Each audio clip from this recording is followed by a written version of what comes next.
And finally, our last regular line for this time. By the way, I think I'll probably come out with one or two more series on this just because I think it's such a money saver in poker when you can not only understand the line, not only see a line, but understand what they're thinking.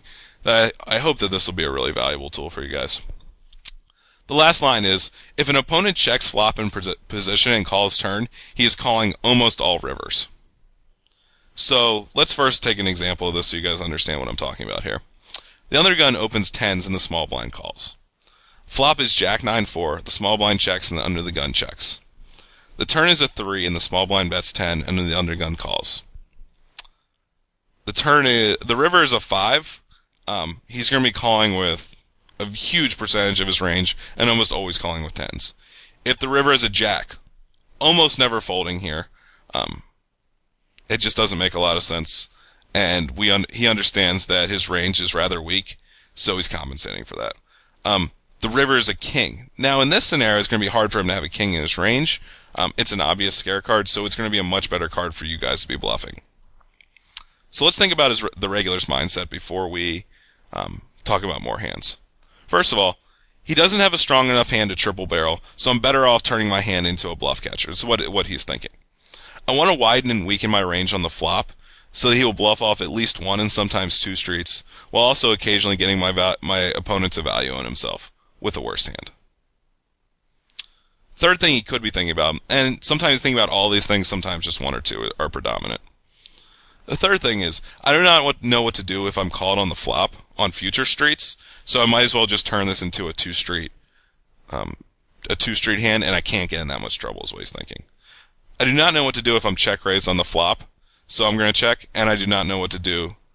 I do not want to fold turn or river, and I'm never folding turn.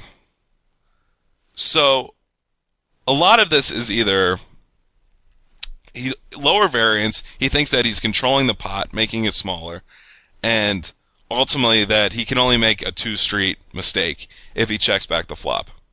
So now we understand what he's thinking about here. Let's take another look at a potential spot.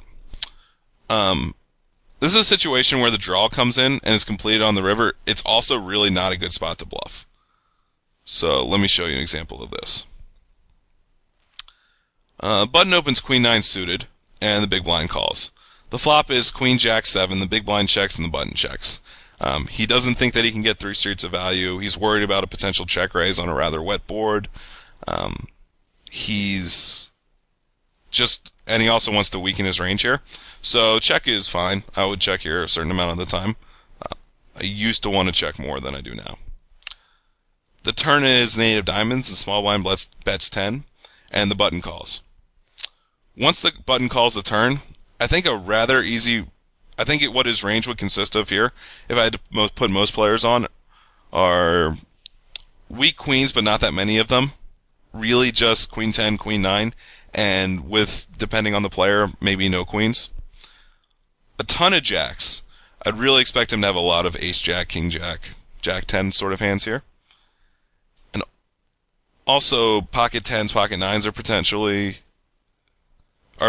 in his range.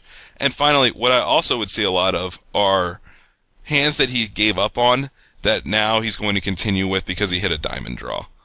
So those sort of hands would be ace 10 of diamonds. Ace king of diamonds is a very likely hand that he didn't want to bet the flop with. Even a hand such as, I don't know, even 6-5 is potential hand he could have here. So let's think about the river with our entire range here. If the river's a deuce, I don't think that's a very good bluff card. I think he has far more jacks in his range than he does, or far more one-pair hands in his range than he does flush draws, because his flush draws that he doesn't have showdown value with on the flop, he's most likely going to see that with. So I don't think a deuce would be a good bluff card. The 10 of diamonds I really don't think is a good bluff card, because all the draws that he likely has on the turn hit here. But at the same point, if you now hit your flush on this board, I would be very, very happy to make a large bet here, because I think he's going to call with so many of his hands, because the board got so wet. Additionally, If, say, we called with 6-7 of diamonds and now hit our flush and are raised on the river on this 10 of diamonds, I also think I go back to my original read that he's going to have a decent amount of diamond draws on the turn, that now he's raising us. I would actually fold 6-7 of diamonds if I was raised in this scenario.